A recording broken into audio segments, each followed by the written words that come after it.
Hola, ¿qué tal, Jacob? Bienvenidos a un video más de El Jacob. Pues tremendo debate donde dejan sin argumentos al mismísimo Rubén Moreira, ya que Arturo Ávila le termina dando una cátedra contundente, ya que esto no se lo esperaba por nada del mundo. Y por otro lado, Claudia Sheinbaum Pardo nos dice cuál será el billete del gran sorteo edición especial 333 de la Lotería Nacional. Así que pues bueno, sin más preámbulo, pues veamos de qué se trata, cómo estuvo y ahorita comentamos, ¿por qué no? Billetes de la Lotería Nacional dedicados a nuestros hermanos migrantes. Y el propio 15 de septiembre está dedicado a nuestros hermanos migrantes. El recurso que se obtenga va a ser para fortalecer todo el apoyo a los migrantes en Estados Unidos por parte de nuestros consulados. Este sorteo especial generará recursos estimados de 100 millones de pesos. El costo de cada cachito es de solo 200 pesos. Tendrá un premio mayor de 255 millones de pesos, dividido en 10 premios de 25.5 millones de pesos. Los cachitos estarán a la venta a partir de hoy. Los invitamos a que adquieran este billete, que vivan los migrantes. México se escribe con M de migrante.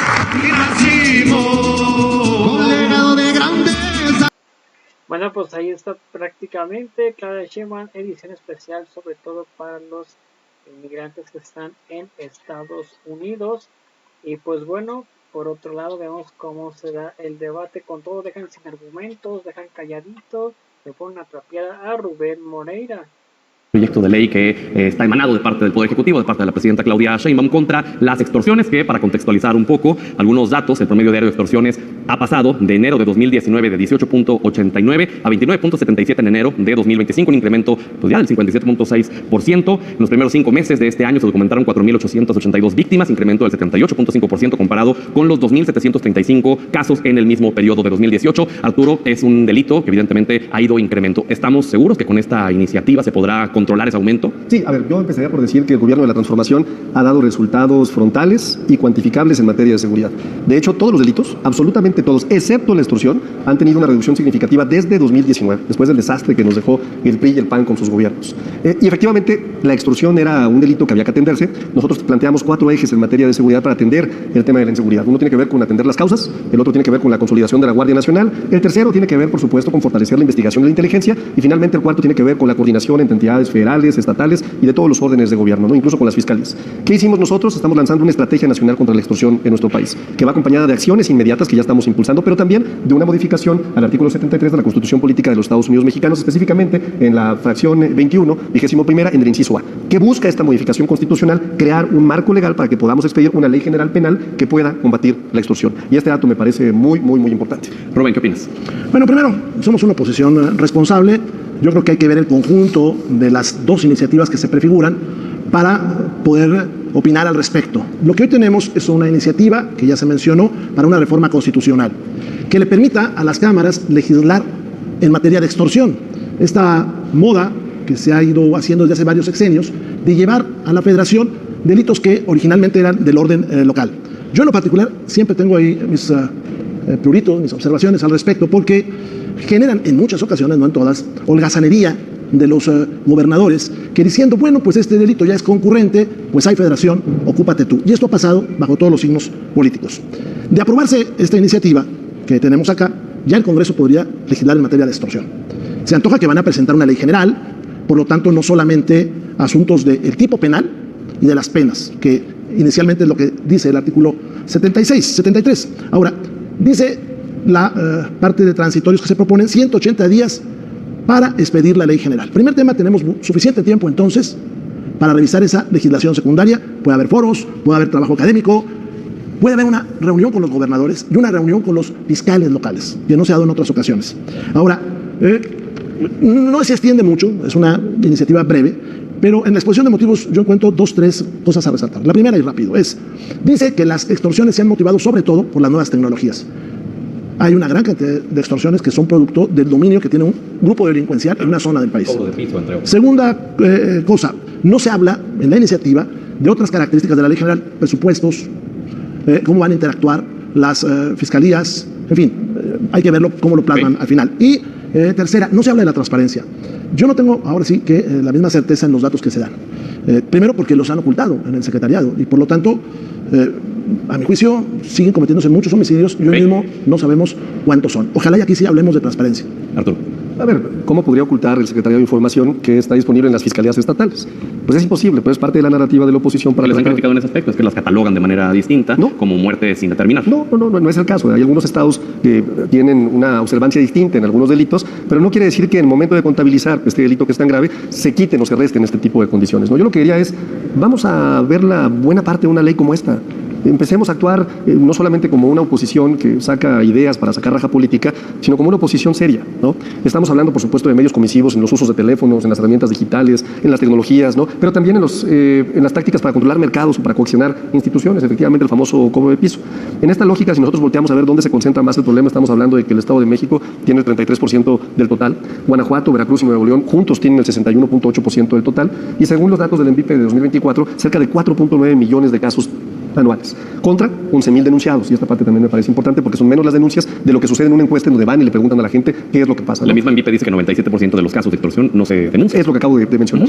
¿Cuál es la problemática? Y la ley no prevé justamente quitarle la responsabilidad al Estado, todo lo contrario. Lo que busca es que se homologue el tipo penal con los estados, porque hoy que tenemos una disparidad penal. Ejemplo, ¿no? En Oaxaca tenemos penas que van de 1 año a 30 años, mientras que en Chihuahua tenemos multas que van de 36,000 pesos, y en Baja California o en Coahuila tenemos multas de 691,000 pesos. Es decir, hay una disparidad en las leyes locales y esto tiene una afectación. Y obviamente buscamos que haya una jurisdicción concurrente. ¿Qué quiere decir esto? Pues que haya una coordinación entre códigos federales y códigos locales, ¿no? ¿Qué vamos a lograr con esto? Pues bueno, vamos a lograr fortalecer la coordinación interinstitucional, ¿no? Esto quiere decir que vamos a estar dándole al clavo con el cuarto eje en materia de seguridad del gobierno federal, vamos a homologar el tipo penal, las agravantes y las sanciones también en todo el país, vamos a proteger a las víctimas, ¿cómo? Pues implementando mecanismos de denuncia, de reparación de daño, por supuesto, de atención psicológica, que es algo que está contemplado en la legislación, y de combate frontal al crimen organizado. Es decir, herramientas tecnológicas que nos permitan de alguna forma usar inteligencia para poder desarticular leyes. Yo diría que tenemos suficiente tiempo, 180 días para la expedición de la ley, que permite abrir un espacio de diálogo. Y yo celebro que en esta mesa el diputado Moreira hoy ya diga, bueno, yo creo que esto es un tema que puede atenderse, este es otro tema y este es otro tema.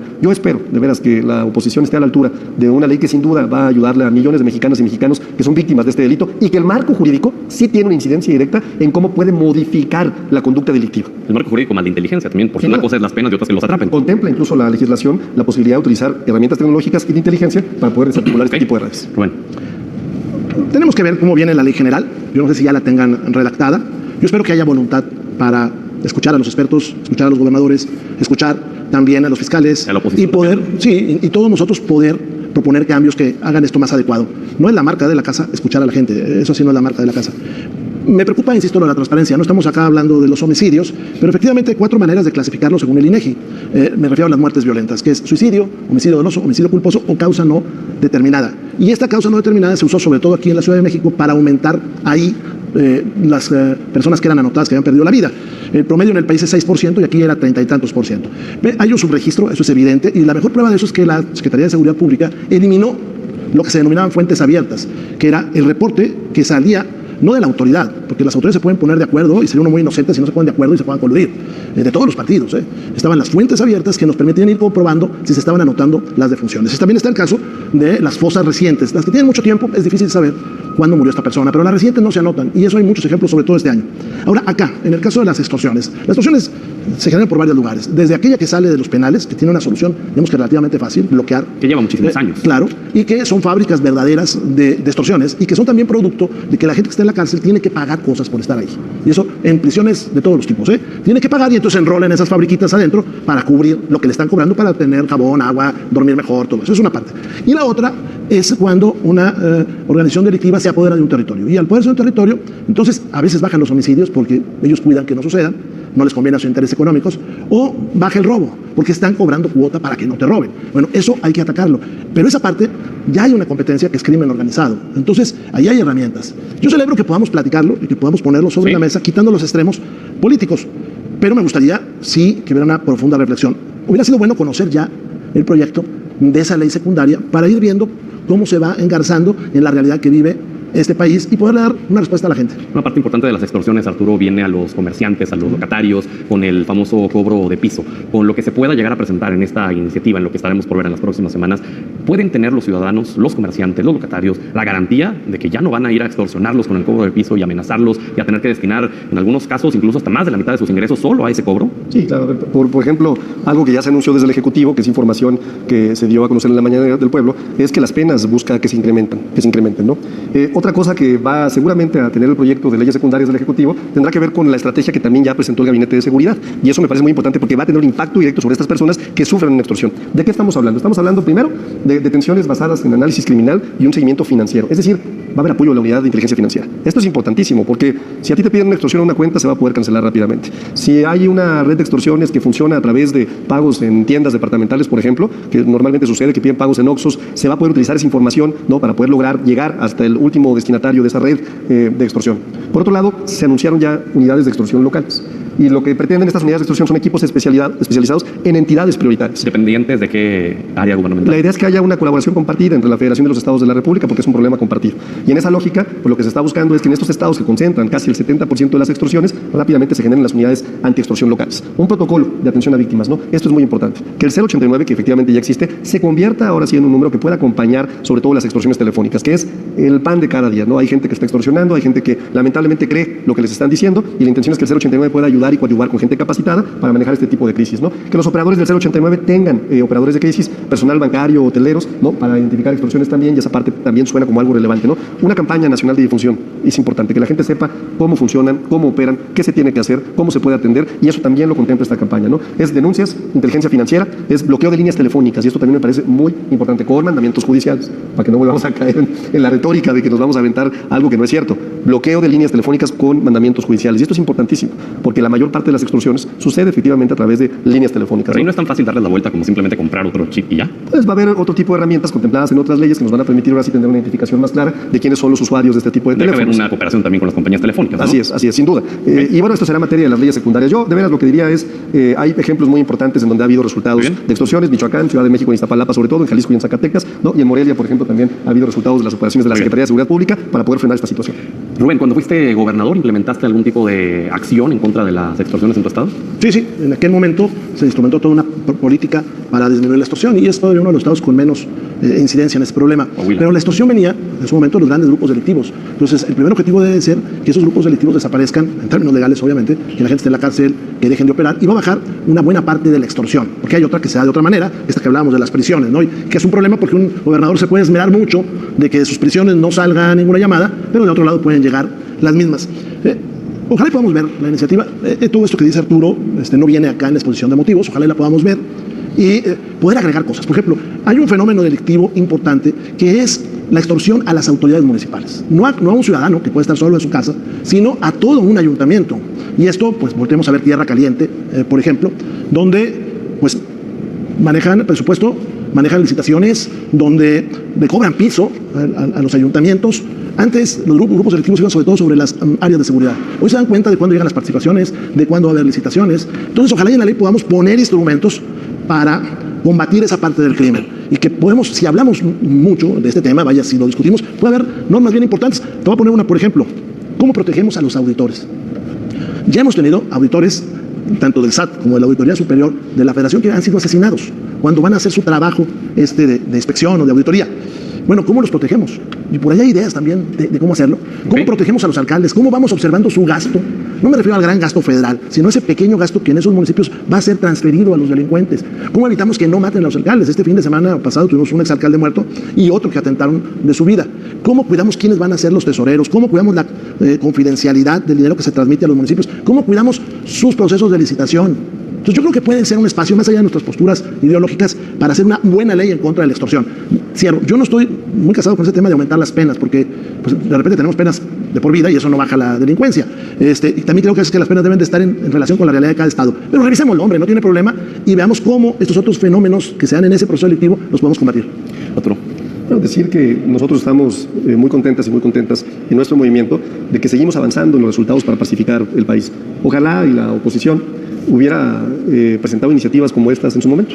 cuando tuvieron la oportunidad de gobernar. ¿Qué tanta responsabilidad le atribuyes a los gobiernos anteriores de la realidad del aumento en el delito de extorsión, que ya lo mencionaba al inicio del programa? Pues es que no solamente es el delito de extorsión, es una combinación de factores. Porque cuando tú estás hablando de seguridad, estás hablando de que cuando se descuida la actividad de seguridad, cuando se establecen alianzas, ¿no?, con los criminales, pues claramente se va a descomponer el ambiente, ¿no? Y antes, en el pasado, teníamos delitos tan graves como el secuestro, que hoy afortunadamente ya no son, digamos, o no forman parte de la narrativa importante de comunicación, o como el robo a transportistas, que ha habido una disminución significativa y que antes era una locura, es decir, estaba por doquier, o como el robo a casa habitación, ¿no? Entonces, me parece que en lo general el gobierno de México, el gobierno de la transformación, a partir de que llegamos nosotros, todos los indicadores, incluyendo feminicidio incluso, del 2019 al 2025, y más acentuado en el 2024 al 2025, que es el tiempo que tiene el gobierno de la presidenta Claudia Sheinbaum, ha dado resultados. Reconocemos que aquí falta algo por hacer, estamos poniendo sobre la mesa una legislación y por supuesto que estamos abiertos al debate y al ¿Por qué diálogo. no se hizo antes? Si este delito viene aumentando desde 2018 hasta la fecha, ¿por qué no haberlo detectado que se iba a convertir en el delito con más aumento de todo el catálogo? Bueno, me parece que hubo acciones de gobierno bien llevadas a cabo, pero ahora que el pueblo de México nos ha favorecido con la mayoría calificada, podemos llevar a cabo reformas constitucionales. Y por eso es importante decirle a la gente que nos ve, ¿no?, que es importante seguirle dando el beneficio a Morena, a nuestro movimiento, a los partidos aliados, para que sigamos conservando esta mayoría calificada, para que el desastre que nos dejaron en materia constitucional, lo que nos heredaron los gobiernos del PAN y del PRI, que fue verdaderamente el entreguismo constitucional, ¿no?, la entrega de una constitución que estaba forjada y basada en la cercanía con el pueblo, vuelva a regresar al pueblo. ¿Qué se está planteando? Una reforma constitucional. La reforma constitucional requiere de una mayoría calificada, requiere también de la aprobación de por lo menos un número determinado de estados, la mitad más uno, ¿no? Entonces, pues hoy que tenemos esta mayoría calificada, sin duda podemos llevar a cabo esta reforma constitucional. ¿Y si los van a escuchar? Claro, pues siempre los escuchamos. Ellos dicen que no, pero siempre mantenemos juntas en la Junta de Coordinación Política, siempre hay un espacio de diálogo abierto, siempre incluso los debates donde ellos presentan sus reservas, pues han presentado a veces hasta 900 reservas en una noche. O sea, el espacio de diálogo está abierto, pues, pero donde no hay entendimiento, donde las propuestas a veces son propuestas que no son compatibles con la idea del Ejecutivo para poder atender un fenómeno como el de la extorsión, pues eso no llegamos a un acuerdo y ahí es donde aplica pues el principio de democracia representativa, ¿no? Las mayorías son las que toman la decisión. Debí hacer gestos. Algunos gestos rápido. Se cambiaron 31 leyes en un lapso de 9 días, no 10, pero que fueron efectivos 5. En 4 horas se le dio al Pleno 500 páginas para que las leyera, no se le hizo ningún movimiento. Las reservas hay que tener cuidado. Una parte son las reservas de la oposición y las otras son esas reservas que se sube un parlamentario para decir un discurso a modo y luego la retira. Eso no es un diálogo correcto. Cuando nosotros hablamos de analizar esta ley, lo hacemos desde la mejor de las buena fe y desde la mejor de las ganas de que salgan bien las cosas. El delito de extorsión creció durante el sexenio de López Obrador, como durante el sexenio de López Obrador se generaron los laboratorios de fentanilo. Ahora, la extorsión también... Déjame detenerme tantito. Desde una autocrítica, ¿qué tanta responsabilidad asume el gobierno inmediato anterior de López Obrador, el de Enrique Peña Nieto, el de ustedes del PRI, en que propiciara este aumento del delito de la extorsión? A ver, déjame te cuento una de las hipótesis que dice la Academia de por qué crece la extorsión y por qué pueden bajar algunos delitos. La extorsión crece cuando una banda delincuencial se apodera completamente de un territorio. Y esto sucedió en el periodo 2018-2024. Y un ejemplo claro es la zona de Tierra Caliente y es Guerrero. El delincuente que ya se apropió de un territorio va a cobrar porque no maten, o sea, vas a pagar por tu vida, van a cobrar para que no te roben y van a cobrar para que no te secuestren y van a cobrar para muchas otras cosas. Por eso les sube el delito de la extorsión. Pero la verdad estamos abiertos a discutir, a traer especialistas, a debatir, a que no se obvie, por cierto, el trabajo en comisiones. Es bien importante el trabajo en comisiones, porque cuando vas al Pleno, como sucede en todos los parlamentos del mundo, pues muchas de las decisiones ya están tomadas. Pero cuando estás en comisiones se pueden hacer importantes cambios y se puede hacer un trabajo distinto. Ojalá podamos hacerlo en este caso y podamos avanzar. Porque algo que no se ha dicho es que la extorsión tiene efectos inflacionarios por el cobro que se hace, por ejemplo, al limón, al aguacate, a la naranja, al mango, a muchas cosas que para sacar, a la caña de azúcar, que para sacarse de sus lugares de producción tienen que cubrir una cantidad de dinero. De acuerdo con México Evalúa, el crimen organizado recauda hasta 30,000 millones de pesos anuales solamente por extorsión. Solo para cerrar rápido esto que te preguntaba, entonces, ¿no hay ninguna responsabilidad del gobierno del PRI con Peña Nieto en este aumento de extorsiones? No está relacionado en este caso, ¿eh? ¿No? En este caso no está relacionado. ¿No? Durante el periodo del presidente López Obrador, en números hay un aumento de los homicidios y hay un aumento de la extorsión reconocido por ellos. Claro. Ahora, esto no quiere decir que los gobiernos anteriores deberían de haber hecho más. No, en eso estoy de acuerdo, ¿eh? Porque si no hay autocrítica, vamos a ser como Morena, ¿no? Que están en medio de una tragicomedia y dicen que todo está muy bien, ¿no? Arturo, también te vi haciendo gestos. Es que, a ver, un presidente que pasó la mayor parte de su sexenio jugando golf en Punta Mita, ¿no? Un presidente que al segundo año se vio envuelto en un escándalo como el de la Casa Blanca, porque había recibido esta casa del mayor constructor del Estado de México, Grupo Giga, un presidente que anunció un nuevo PRI, que estuvo acompañando a gobernadores priistas, de los cuales casi la mitad acabaron en la cárcel, pues es una clara consecuencia de cuando llegamos nosotros nos dejaron un desastre. Es decir, pues sí, oye, que había territorios controlados por el crimen en 2018, pues claro, lo que ustedes nos dejaron. ¿Y hasta cuándo empezó a cambiar? De acuerdo a la tendencia, hasta que llegamos nosotros. Los números son claros, los números no mienten. Bueno, pero la tendencia en extorsiones no ha cambiado. No, pues no ha cambiado, pero estamos haciendo acciones para que pueda cambiar. Pero de allá que me digas, oye, es que la extorsión está ligada directamente al control territorial, sí, quizás sí, y empezó en 2018, pues sí empezó, ¿por qué? Pues nos dejaste un desastre en el gobierno, ¿no? Entonces, hay que tener mucho cuidado con las corresponsabilidades, ¿no? Y me parece importante decir que sin duda el grande fracaso en materia de seguridad de nuestro país tiene nombre y apellido. Felipe Calderón y Enrique Peña Nieto. Felipe Calderón y Enrique Peña Nieto. A ver, yo creo que es todavía más complejo y mucho más serio que lo que luego se puede aquí tratar de argumentar para sacarle la vuelta a lo que es evidente, ¿no? Mira, por ejemplo, el robo de combustible que reconoció López Obrador eran 70,000 barriles diarios de combustible. Hoy son 340,000 barriles diarios de combustible de huachicol. Me refiero a esta cifra. Está creciendo esa delincuencia, como está creciendo la extorsión, como no sabemos qué pasa con el homicidio. Yo reconozco que hay un cambio profundo en la estrategia del señor Harfuch frente a la estrategia anterior. Creo que no da los resultados que debería porque no tiene operación policíaca él. Tiene que recurrir a la Guardia Nacional. ¿Y la Guardia Nacional en la extorsión está preparada para atacarla? A ver, yo creo que la Guardia Nacional es que no es el instrumento que se requiere, pero bueno, ya está ahí y con eso van a tener que trabajar. Yo creo que la extorsión tiene que moverse más desde los gobiernos locales, que son a veces muy perezosos, y que eso es lo que me preocupa, Arturo, de esta ley. Más allá de que podamos hacer cosas buenas, me preocuparía que los gobernadores se desligaran, dijeran, bueno, pues mira, yo ya lo reporté, yo ya di vista para una carpeta, y no se enfrenta, se echan la pelota. Entonces, ojalá, y por eso es bien importante que vengan los gobernadores, que vengan sus fiscales en momentos para trabajar, no para hacer una pasarela, que se pueda hablar con expertos regionales, que los hay muy buenos en Jalisco, en Nuevo León, en Coahuila, en Yucatán, que podamos trabajar con los directores de policía y que tengamos un buen instrumento. Es evidente que ellos tienen los números para sacar la reforma constitucional. Bueno, si ya está, bueno, pues tratemos de sacar la mejor de las leyes secundarias. El PRI ha acompañado reformas constitucionales, igual que otras oposiciones. La primera Guardia Nacional, la primera fue aprobada por el PRI, y la segunda fue aprobada por el PRI y muchos otros partidos. O sea, a López Obrador se le entregó todo lo que pidió hasta que vimos que no tenía fondo. Claro. Conclusiones rápidamente ya para cerrar, Arturo. Pues, con buenos ojos vemos que el gobierno de México sigue dando resultados en materia de seguridad. Ojalá y la oposición se sume a seguirle dando resultados a un reclamo de las y de los mexicanos. Rubén. Discutamos con profundidad este tema, que tiene muchas cosas que ponerse sobre la mesa, e incluso en esa ley general podemos poner obligaciones a los estados y a los municipios y a entes que pareciera que no tienen relación, como la Auditoría Superior de la Federación, ¿sí?, o las Contralorías locales, para ponerle una buena barda a la extorsión. Pues muchísimas gracias, Arturo, gracias, Rubén, por haber estado aquí, y gracias a usted principalmente por habernos brindado el honor de su sintonía.